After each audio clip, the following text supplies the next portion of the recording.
Good morning, friends. Welcome in this class. This is class 8, subject Social Science, and it is the second chapter of history, Trade to Territory. Yes, friends, in this chapter, we are studying about the journey of British rule in India.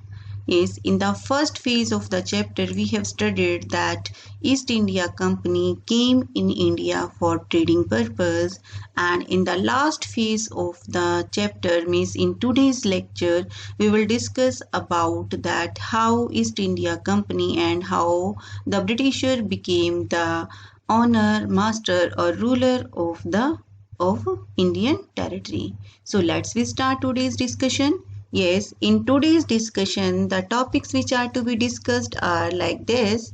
First, the doctrine of lapse.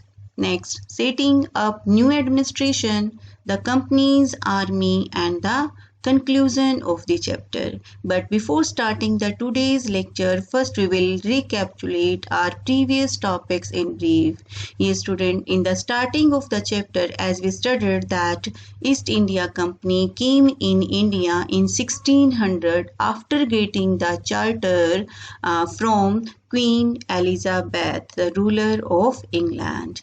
And after getting this charter, the East India Company started its trade with Bengal. This is there, and so first East India Company that it purchased the Indian goods like spices, cotton, and many other things at very low price, and it sold sold its prepared products in India at very high price. In this way, it was gaining a lot of profit. Means with the after, or you can say means after passes some time that now East India Company started to interfere in the political and administration system of India, and for that it made many unjust laws and policies to annex their rules. This is there. Yes, and now many policies were there, and out of these policies some we have discussed in our previous lecture. Like first was subsidiary alliance. According or what was the subsidiary alliance, under this policy the Indian rulers were not allowed to keep their own armed forces, and they were protected by the British army, but for that they had to pay. And if any Indian rulers failed to make this payment, then his or her kingdom was taken away by the Britishers. And on this basis, Awadh, Hyderabad, and many other states were there, those who lost their kingdom or power. Now the next policy was there, that was paramountcy policy. Yes, students, it was introduced by Lord Hastings, who was the Governor General of India between 1813 to 1823. And what was this policy? Actually, under this policy of annexions, the East India Company asked the Indian rulers not to extend their kingdoms, and it means they declared themselves as powerful or supreme. Means they declared that their authority was more powerful or supreme than Indian states.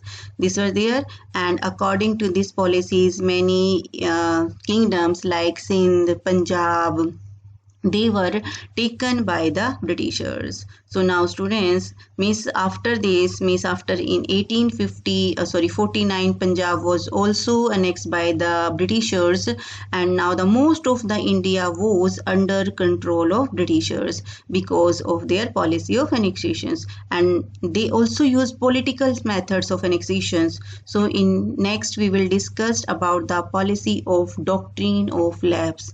Yes, students, doctrine of lapse. Do you have any idea about this policy? Yes, now let me tell. Actually, this type of annexations took place under the governorship of Lord Dalhousie. Means this policy was introduced by Lord Dalhousie, and he was the Governor General of India between 1848 to 1856. This is there. Yes, And actually, what was this policy? Under this policy, it was declared that if any Indian rulers died without a male heir, his kingdom would become part of company territories. Means, if we say in simple words that if any Indian ruler is there and who had no male child, means son, then after his or her death, his kingdom would become part of company territories. And under these policies, many kingdoms were there which were annexed by the Britishers. These were like Satara, it was became the part of Britishers in 1848, Sambalpur in 1850, Udaipur 1852, and Nagpur in 1853. Yes, Jhansi 1854. I think everybody that has heard about the Rani Lakshmibai, Miss Queen of Jhansi. And as we know that she also had no her own son. So for that, Jhansi was also taken by the Britishers under this policy, means doctrine of lapse, in 1854, and she was the widow of Raja Gangadhar Roy. So Jhansi was also annexed by the Britishers, and such means after that such incident led to the revolt of 1857, and about this revolt we will study in our next chapter. So as company had gained control over almost whole of the India and had become master of the Indian land, so now there arises the need of administering of the acquired territories. So for that, they started to set up a new administrations, new policies, new rules, regulations. So now, what changes they occurred means in their administrations. So now, setting up new administration, Von Hastings. Yes, the Von Hastings was the Governor General of India from 1773 to 1785, and he played an important role in the expansions of company power. This is there. Now, what he did actually, he divided the, you can say, the British territories into administrative units, which were known as what? Presidencies. Yes, and he also codified the laws with the help of Hindus, Pandits and Muslim Muftis who were known as jurists in order to do justice as per the prevailing laws in India. Means before these administrations, the laws which were existed in Indian society and which were made by the Hindu Pandits and Muslim Muftis. So this Governor General Von Hastings that codified all these laws with the help of these Pandits and Muslim Muftis, and he also established that court system. First I told you that he divided the complete area into different administrative units, and these different administrative units were called presidencies, and there were three main presidencies: Bombay, Madras and Bengal. Means the whole India, means the India which was under the British rule, this whole part of the whole India, they divided into the three parts which were known as administrative unit, and these were known as the presidencies, and these were Bombay, Madras and Bengal. This is there, and each this presidency was ruled by a governor, and he was the Governor General, was the supreme head of this administrative units. And Von Hastings, the first Governor General that introduced several administrative reforms. What were there? And for that I told you, first he codified the laws and which were existed in Indian society.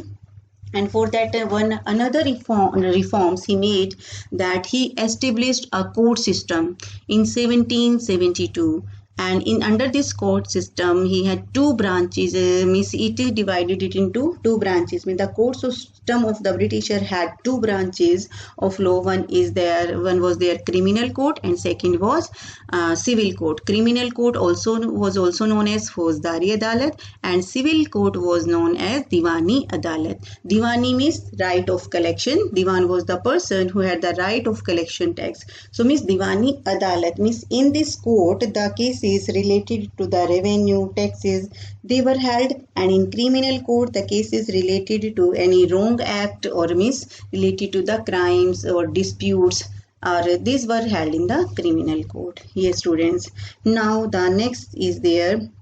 Actually now the Britishers were done with the both annexations and administrations of the Indian territories. Means that now they felt the need of an army for the protections of their administrations.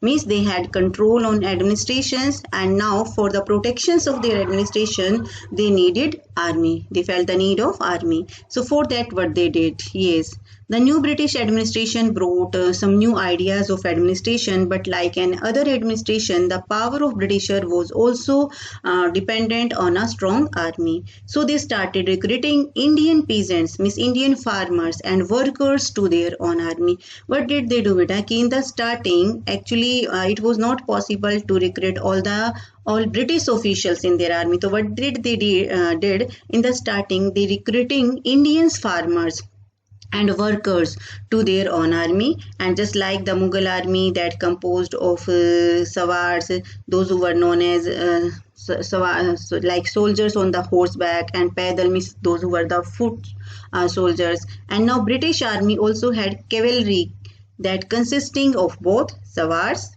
and the Paidals, who were trained in archery and the sword fighting. But with the passage of time, yes, what is there? New technologies, new warfare technologies were introduced, and such as that they were provided heavy guns and matchlocks, means the gun identified with a match, and there arose a need of developing new techniques among Indian soldiers with uniformity and discipline, which sometimes was against the community feeling of the you can see Indian sepoy. Means the army which was formed by the Britishers, it was known as sepoy army.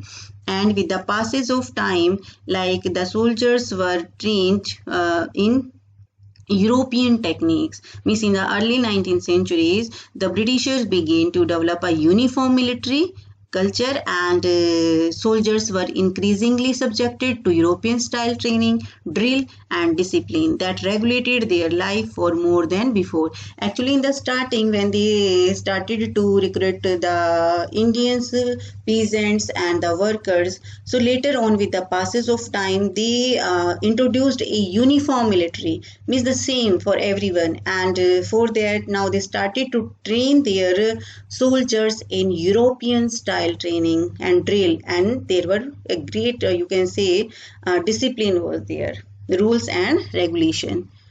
This is there. Now students, the conclusion of this chapter. So we have studied the complete journey of British, how they came in India for trading purpose and became the master or ruler of India.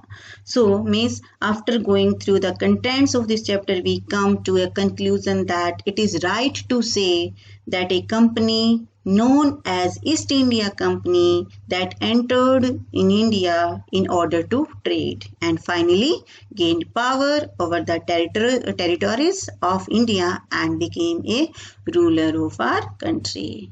Okay, students, means the East India Company, which was the trading company, now it was transformed from a trading company to a territorial company. Power means now a trading company gained power over the territories of India and became a ruler of our country. Yes, it was said that by 1857 the company came to exercise direct rule over about 63% of the territory and 78% of the population of Indian subcontinent. Means up to 1857, up to around 63% of the Indian area was under the control of British rule, and 78% of the total population of India was also under British rule or control. Understood? Yes. Now, after gaining this control, what new policies, new laws and regulations were made by the Britisher about this? Means after that they molded each and everything, like they made new rules and regulations for the agriculture also, in trading system also. Means in every field they made changes according to their needs, and they molded everything according to their to satisfy their need. This is there. So about this we will study in our next chapter. Now the note down homework. First question, you have to write a short note on doctrine of lapse. In what ways was the administration of the company different from that of Indian rulers? Describe the changes that occurred in compositions of Indian army. Name the kingdoms which were annexed on the basis of doctrine of lapse. Yes, students, this is your homework, and now we will discuss about the solutions of lecture 3. In yesterday lecture, you were given these questions to solve, in which first is there, write a short note on Tipu Sultan, the tiger of Mysore. Yes, Tipu Sultan was the famous ruler of Mysore and ruled from 1782 to 1799. He controlled the profitable trade of the Malabar coast, where the company purchased sandalwood, pepper and cardamom. He disallowed the local merchants of his kingdom from trading with the company. He also developed relationship with the French in India to modernize his army with their help. He fought 4 wars against Britishers and killed in 4th battle defending his capital Seringapatam. Next question, give a brief description of all 3 Anglo-Marathas war. The company waged a series of wars against the Marathas in order to crush their power. The first Maratha war, Anglo-Maratha war, began in 1775. In this war, there was no clear victory, so hence it ended in 1782 with the Treaty of Salbai. There, Second Anglo-Maratha War began in 1803, ended in 1805. This war was fought on different fronts, resulting in the difference gaining part of Odisha and territories of the North Yamuna River, including Agra and Delhi. Third Anglo-Maratha War was fought between 1817 to 1819, and in this war the Marathas' power totally crushed and the Peshwas was removed, and the company now had complete control over territories south of the Vindhyas. A subsidiary alliance. Under the system, Indian rulers were not allowed to have their independent armed forces. They were to be protected by the company, and for that they had to pay tax. And if the Indian rulers failed to make the payment, the part of their territory was taken away as penalty. The state had to lose their territory on this ground were Awadh and Hyderabad. Who introduced the policy of paramountcy? What did it mean? Lord Hastings, the Governor General of India, between 1813 to 1823, introduced a new policy that was paramountcy policy, and under this policy, company claimed that his authority was paramount, means supreme, and hence its power was greater than that of Indian states. In order to protect its interest, it was justified in annexing or threatening to annex any Indian kingdom, means Indian kingdoms, now Indian rulers were not allowed to extend their kingdoms under this policy. So in this way, our today's lecture is completed. Tomorrow again we will meet with our next lecture and with new chapter. Thank you.